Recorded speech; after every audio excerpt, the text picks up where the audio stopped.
Hey, what's going on, everybody? This is Tyrone back with Tech Life. And in anticipation of T Mobile's home internet launching commercially starting tomorrow, that's been a rumor, it's not official, but there's been a rumor going around that March 22nd would be the official commercial launch of T Mobile's home internet. I'm sure it'll be very similar to what we saw with the T Vision launch. There'll likely be about a 15-20 minute video and a press release from T-Mobile's Mike Sievert, the CEO. And then shortly after, we're going to start seeing a nationwide marketing push on this product. So I wanted to give you guys my first thoughts and impressions.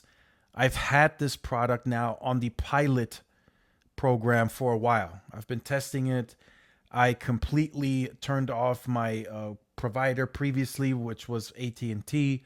I still have AT&T U-verse with a 50 downlink, 10 uplink, but I completely unplugged it. So now all my devices inside my home are running off of the T-Mobile home internet. So as you see here, this is the usage chart. So you see January low, February low. Just keep in mind, T-Mobile is not my main provider. My primary line is AT&T. And then in March, you start seeing it pick up more than double. And then in the current cycle, it almost more than doubles again. So that is coming from the testing. So I just converted all my devices over to the T-Mobile home internet router. And I've been normally using it like I would the U-verse. I didn't do anything ordinary, out of the ordinary. I didn't go crazy. I just streamed my regular streaming habits, my live TV, the news, sports, 4K content on HBO Max, 4K content on Netflix, Disney Plus, just my normal streaming habits. And as you can see, I more than doubled the first month, and then I doubled it again on the current cycle from the previous usage. So what are some of my thoughts on the product? I think to start it off with, the basic average user is going to completely be fine with this product. The ones that send a couple of emails here and then, that watch a couple of videos that are sent to them on the email, and some that like to watch a couple of movies here and there. This product is going to be completely fine for them. There's no problem at all, at least from what I'm seeing. And I would say considerably, I have a stable connection on T-Mobile's home internet. Tower is not too far away, but also not too close. But I have it on the second floor, which is what they say is the best placement for signal. And I have the T-Mobile symbol facing towards the site, the tower. That's what I've seen online. Some people have been instructed to do. Apparently the antenna module is pointed, from the T-Mobile symbol. So point that towards the site. And apparently those are the best conditions that you can possibly have. And like I said, I've had about 4 bars of service from the router, and it's been solid. I would have to say it's been solid for me. I think this may even be a decent product for a power user, depending on the usage. So if you're a user that downloads BitTorrents consistently, constantly, and you're racking up 5, 6, 7, 8, 9, 10 terabytes a month, you're probably going to receive an email from T-Mobile or be completely throttled down to kilobits per second. Of course, that's not official yet, but I think that would be the case, because at that point, you'd be considered abusing the network. Not necessarily the home internet, but the network, because you got to remember, it's the router is feeding off of the wireless network that's nearby. So you are degrading the experience for the wireless user. Again, I know it's bad to say, but home internet does not have priority over the wireless the wireless user customer. It does not. That's been made very clear, that the home internet user comes second, and then the wireless user is first. So that's been put out there. That's been made very clear. So you're going to be probably throttled on the network, although it's not officially stated anywhere, not that I've seen, because it is listed as uncapped, unthrottled, unlimited data. But I think if they see you running up to those types of terabytes of numbers, they're going to start slowing you down. Now, a couple of months back at a conference, Mike Sievert stated that with the current spectrum position, they have about 1 to 2 terabytes of capacity per user, per customer. So that's a lot of, I would say that's a lot of capacity and a lot of usage for a customer or a household. Now, if you're in a bigger household, let's say 4, 5, 6 people living in a house, that might get a bit tricky because you're going to run that usage up very quickly. You're going to easily hit a tera. I would say a household, 4 or 5 people with 4 TVs, gaming, phones, iPads, laptops, and it doesn't even have to be hardcore usage. I think you would hit a terabyte of usage mid-month, mid-cycle, not even the full cycle. And it's just, especially if it's continuous streaming, and keep in mind, none of the streaming on T-Mobile's network is zero rated. Not T-Vision, not Netflix, nothing. So the network is enduring all that usage, and it counts towards your cycle. It does. It counts towards your cycle. So as I make the statement that this is fine for the average user, I completely stand by that. If you were with your previous user provider and you used 100, 200, 300 gigabytes a month, and you're just maybe tired of customer service or the pricing is getting out of hand, I think this $60 price point that's going to be revealed on the commercial launch, I think is fine. You know, it did go up about $10, but taxes and fees still included. I think T-Mobile can get away with that. But if they start getting into the 70, they start getting into the 80, the $90 price point, then it becomes very, very questionable. Because now you're talking about getting into the pricing of some of the higher end fiber products from these companies. Cox, Comcast, Spectrum they do have fiber over coaxial. It's not symmetric, but they do have that speed connection. And then AT&T Fiber, which competes very, very well on price, I would say, for what's offered. And AT&T does have symmetrical speed. They have 1,000 by 1,000 on downlink and uplink. So once you get into that price range, is your fixed wireless, the quality and the speed and performance, can that match the performance of a fiber connection for the same price? It cannot.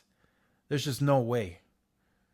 There's no way that you can match that type of performance for that price point. And I don't want to say that T-Mobile, got it misunderstood or is approaching this the wrong way. Of course, you want to make money off of offering this product because it does essentially pull from your network. But I don't see T-Mobile adding additional densification or additional small cells and macros just to feed the home internet customer. I don't see that happening. If those sites are tapped out for the amount of users that are allowed, then that's going to be it for that area. There's no way T-Mobile forks up additional money just to put small cells in sites to please, not please, but to provide for the home internet customer or for that business period. So let's say they allow 200 customers in that specific neighborhood to get the service, and now that's all filled up. There's no way T-Mobile says, okay, we're going to build an additional site behind that neighborhood so we can do 200 more customers. They're not going to spend money strategically that way. This is just we can now gain additional revenue and profits, and we move on. That's kind of what this product is for. So I don't think this product is going to go well for the hardcore gamer. I don't believe so. I've had issues streaming some of the games online on T-Mobile's home internet. I've had hangups. I've had lag. Although I got to say, in comparison, I did have that with Uverse, AT&T's Uverse internet as well, just not as bad. And that's on some of the higher demanding games. I've done some research. I was reading. Apparently, Mortal Kombat Online has those issues. So maybe the game itself, because I had no problem streaming T-Mobile's home internet with Call of Duty, some of the sports games. I had no problems with them. But I did see the occasional hang up and lag with T-Mobile's home internet. So if you're playing online competitively, I don't think this is the way to go at all. You probably need that fiber connection with the lowest latency possible. And a lot of times that's not possible because fiber is just not widespread really from anybody at scale. AT&T is getting there, 3 million more households this year. But does that necessarily reach you specifically? You know, that's tough to say. But we got Fios out there. We got Cox with some fiber. I'm sure Comcast has some out there. So everyone is adjusting differently. Spectrum has yet really to go with fiber. They're doing the coaxial fiber and the coaxial gigabit speeds. And that's not really symmetric. So your uploads are never going to be as fast as your downloads. And according to an analysis from AT&T, Uplink is now outgrowing downlink. More people are using Uplink. So everyone is making their own case, right? T-Mobile, I think if I had to make that business decision, if I had to set it up strategically, I don't think I would have upped that $50 price point. I think I would have left it at that $50 price point. I would have locked it in, and I would have, even after the pilot, I would have locked it in at 50, and then I would have said, here, $50, no more, no less. That's what I would have done. I would have not brought it up to 60 because now you leave yourself open for competition. Now Spectrum can undercut you at 50 or, say, hey, for 60, we can give you TV as well. So they've left themselves open for everyone else to compete, which is fine because that helps the consumer. Because now everyone brings their price down. So again, that's probably one of the issues and gripes that I have is that raising that price. Although if you signed up under the pilot stage, you get to keep that $50 price point locked in, grandfathered. But new people now that are seeing the nationwide campaign that's coming for home internet are saying, hey, $60 not bad, but I'm paying $70 and I get better speeds or, something along those lines. So it's not necessarily a very, very competitive market, but at $60, you can probably shop around and find something better or even more competitive than what T-Mobile was offering. So this is just the initial first impressions. There will be more videos coming on the home internet. I wanted to thoroughly test it because it was in pilot stage. Second, there were still software updates coming to the router, which apparently there's another big one coming. So we will see what happens after they tweak some of the stuff on the router. Then, of course, the network side of it, the wireless towers, they're still optimizing, adding more spectrum to sites, more backhaul. So it's going to be a wait and see approach for me. I'm going to definitely keep it around and, check my usage, see what the full usage amount is at the end of the month. And then I'll report back. There'll be several parts to this. And of course, let me know in the comment section down below if you've had the product, if it worked for you. Apparently during the pilot stage, that was really just an LTE testing, not really 5G. So I'm wondering if the router's software is really set to pick up the 5G connection. So we'll see how it goes after a couple more software updates. And then I'll definitely let you guys know in the future how this product has gone for me and what I fully think about it in the final review. So stay tuned to the channel. If you have been on the channel or you're new to the channel and you have not yet liked, shared, subscribed, make sure you do so. Hit the notification bell so you are notified when the content does go live. Make sure to follow the social media outlets for more updates and interactions. Thanks again for watching. This is Tyrone with Tech Life, and I'll see you guys in the next one. Peace.